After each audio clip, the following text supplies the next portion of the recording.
네, 오늘은 2월 26일입니다. 월요일입니다. 새벽 예배 나오시는 우리 성도님들 환영합니다. 말씀 나누기 전에 공동기도 제목으로 기도하시겠습니다.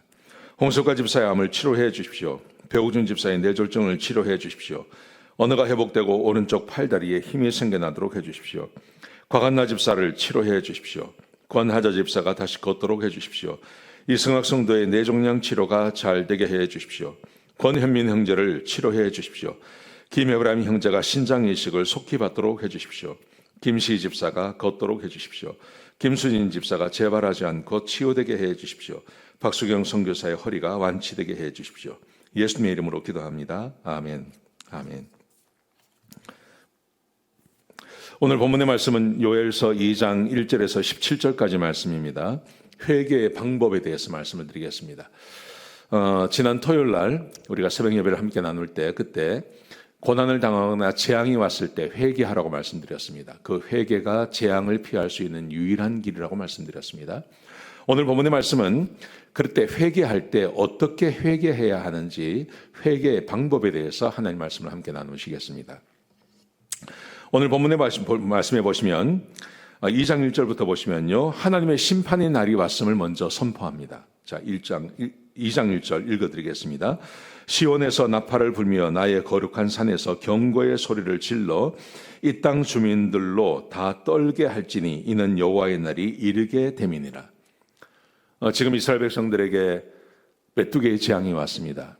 이것은 하나님의 심판이라는 것을 알려주시는 것입니다. 그래서 이스라엘 백성들에게 지금 이런 메뚜기의 재앙은 자연재해가 아니라 이것은 하나님의 심판이라는 것을 이스라엘 백성들이 알고 이것을 선포하라고 말합니다. 종종 자연재해가 일어날 때 교회에서 이것은 하나님의 심판입니다. 이렇게 말하는 경우가 있습니다. 그때 물론 세상은 반발합니다. 그리고 심지어 교회 안에서도 그것을 반발하는 분들이 혹 계시는 것을 제가 보게 됩니다. 예를 들면 아주 오래전에 그 인도네시아에서 큰 쓰나미가 있었죠. 큰 쓰나미가 있어서 상당히 많은 사람이 죽었습니다. 근데 그때가 마침 12월 25일이었습니다. 크리스마스 날이었습니다. 그래서 한국에 있는 많은 우리 교회에서 목사님들이 이것은 하나님의 경고다. 하나님께서 치신 거다. 이렇게 말씀을 했습니다. 그러자 제가 지금도 기억합니다. 교회 안에서 혹은 세상의 방송이 미디어가 이것을 얼마나 많이 비판했는지 모릅니다. 여러분, 근데 오늘 본문에 보시면 메뚜기 재앙이 하나님의 심판이라는 것을 선포하라고 이야기합니다. 세상에 일어나는 일은 우연히 일어나는 것은 없습니다. 꼭 기억하셨으면 좋겠습니다. 자, 그래서 심판의 날이 되면, 하나님의 심판의 날이 되면 어둡고 캄캄한 날이 될 것이고 강한 백성이 쳐들어올 것이라고 2절에 말씀하십니다. 강한 백성이 쳐들어오면 무슨 일이 벌어지냐 하면 지금은 제가 토요일 날 말씀드린 것처럼 지금은 그저 메뚜기 재앙으로 끝나는 것 같지만 이 재앙이 이어진다는 거죠. 바벨론이 쳐들어오면 나라가 망합니다. 그래서 2장 3절부터 2장 10절까지 말씀해 보시면 상당히 지금 이 메뚜기 재앙과는 비교가 되지 않는 굉장히 큰 고통과 어려움이 이스라엘 백성들에게 임할 것을 말씀하십니다. 예를 들면요, 이렇게 되어 있습니다. 병고 소리가 불꽃 소리가 나게 될 것이고 백성들은 하얗게 질리게 될 것이고 그리고 그 앞에 땅이 진동하고 하늘이 떨며 해와 달이 깜깜해지고 별이 빛을 잃게 될 것이다. 이렇게 말씀합니다. 그래서 이것은 이스라엘 백성들에게 상당히 큰 고통이 될 거라는 말씀이죠. 거기다가 11절에 보시면 그 군대 앞에 하나님께서 서 계신다고 말씀하십니다. 그러니까 지금 이 말씀의 의미는 지금 메뚜기 재앙도 하나님의 재앙이고 앞으로 일어날 바벨론이 쳐들어올 때도 그때도 하나님의 진두에 서서 그 재앙을 이 백성들에게 내려주시겠다는 겁니다. 하나님의 재앙이란 말입니다. 이런 재앙이 지금 이스라엘 백성들에게 닥쳤고 또 앞으로 닥치게 될 것을 말씀하시죠. 자, 이때 뭘 해야 될까요? 이때 뭘 해야 될까요? 회개하라고 말씀을 드렸습니다. 그런데 오늘 본문에 보시면 그 회개를 어떻게 할 것인지를 말씀하십니다. 세 가지를 말씀하십니다. 첫 번째, 고통을 수반하는 회개를 할 것을 말씀하십니다. 그 고통이 뭐냐 하면요, 금식하며 회개하라는 것입니다. 자, 12절 보십시오. 제가 읽어드리겠습니다. 여호와의 말씀에 너희는 이제라도 금식하고 울며 애통하고 마음을 다하여 내게로 돌아오라. 금식하며 회개할 것을 요구하십니다. 여러분, 금식이라는 것은 음식을 먹지 않는 겁니다. 그런데 음식을 먹지 않는데 얼마만큼 음식을 먹지 말아야 되냐 하면 하나님께서 허락하실 때까지요. 메뚜기가 물러갈 때까지요. 그러니까 잠깐 그냥 금식하고 마는 게 아닙니다. 꽤 긴 시간 금식하라는 말입니다. 전 백성이요. 고통을 수반해야 된다는 거죠. 내가 하나님 앞에 범죄하고 죄를 지을 때 즐기지 않았습니까? 근데 그 즐거움을 다시 회개하는 것, 내 삶에 고통이 따라오는 회개를 해야 한다는 것입니다. 고통이 수반되는 회개를 요구하고 계십니다. 자, 두 번째, 진심으로, 마음으로 진심으로 하는 회개여야 합니다. 자, 13절부터 보시면요, 이렇게 말씀하십니다. 너희는 옷을 찢지 말고 마음을 찢고 너희 하나님 여호와께로 돌아올지어다. 옷을 찢지 말고 마음을 찢으라.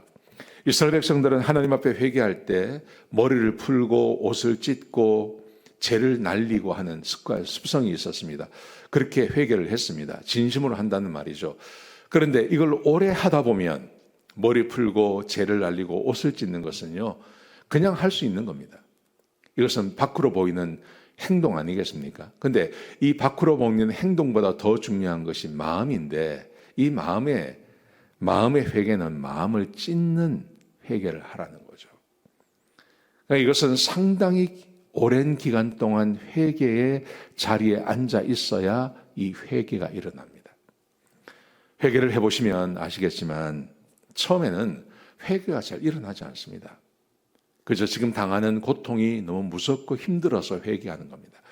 근데 하나님 앞에 오래 앉아서 내 죄를 다 되뇌이고 내가 하나님 앞에 어떤 죄를 졌는지, 또 하나님께서 나에게 베풀어 주신 그 은혜가 얼마나 큰지를 쭉 돌이켜보면 진짜 마음에서 회개가 일어납니다.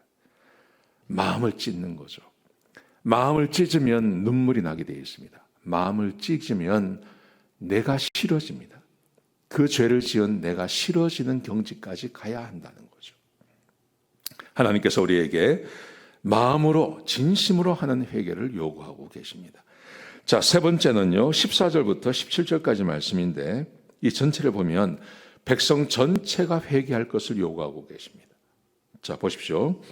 이렇게 되어 있습니다. 너희는 시온에서 나팔을 불어 거룩한 금식일을 정하고 성회를 소집하라. 혼자 개인적으로 하는 회개가 아니라 백성 전체가 나와서 회개할 것을 요구하고 계신 것입니다. 백성을 모아 그 모임을 거룩하게 하고, 그리고 장로들부터 시작해서 어린 아이들까지 젖먹이까지 다 나올 것을 말씀하고 계십니다.